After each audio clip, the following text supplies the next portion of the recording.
लाडक्या बहिणीचे पैसे आले कधी आणि गेले कधी, मी असं का म्हणते ते पुढे नक्कीच बघा. सकाळी सकाळी नाश्त्याची वेळ झाली होती आणि आमच्या वहिनी आम्हाला सगळ्यांना नाश्त्याला बोलवत होते. तर दादा कांदा वगैरे कापते, कारण घरी मेस आहे. त्याच्यानंतर वहिनीची पूजा वगैरे झाली होती. मुलांचा टायमिंग झाला होता जाण्याचा स्कूलला, त्यामुळे त्यांना आधी दिलं नाश्त्याला. नंतर वहिनीने बघा नाश्ता केला का जेवण केलं हेच कळत नव्हतं आम्हाला, कारण एवढं मोठं पोहे केले होते. मग ते खाल्ले आणि पहिलाच घास मला असा एवढा तिखट लागला ना, असं वाटलं काय खाल्लं मी. आणि आधीच मला एकतर तिखट खूप लागतं, म्हणजे खायला लागतं, पण हे खूपच तिखट झाल्याने काहीच कळलं नाही मला. तरी पण पोहे होते, आवडीचा विषय होता, त्यामुळे संपवलेच आम्ही. कारण खाण्याचं जे पुढं आलं ना ते कधी सोडायचं नसतं असं मला वाटतं. मग संध्याकाळी म्हटलं चला छोट्या वहिनीला मदत करावी. मी इथे भांडे घासत होते आणि सह्याद्री बघा कशी बाहेर बघते डोंगराकडे, कारण खूप डोंगराचा भाग आहे घराकडे.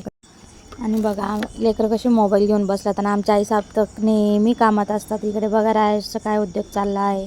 नंतर मग सह्याद्रीने भांडे घासायचे का धुवायचे काय निर्णयच घेतला नाही, शेवटी बसली खिडकीवरच. नंतर आमच्या बहिणीने काय केलं, असंच फिरायला म्हणून घेऊन गेली बाहेर आणि हॉटेलमध्ये जेवायला नेला. असं वाटलं किती बिल भरते का काय, पण मलाच भरायला लावलं बिल तिने, कारण लाडक्या पैसे आले होते म्हणते, तिला पण आले होते. मला वाटलं ती बिल भरेल, पण नंतर काय मलाच भरायला लावले. हा आहे यश तर आजारी होता, तो काय जास्त जेवला नाही.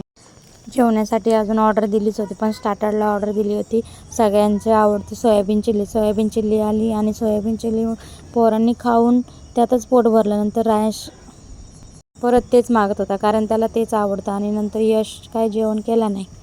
जी बिल भरणार होती ती तर बिंदास जेवली, पण मलाच बिल भरावं लागलं. नंतर काय बघा जेवण केलं कसं तरी आणि आवडलं तर अजिबातच नाही. मग आलो घरी.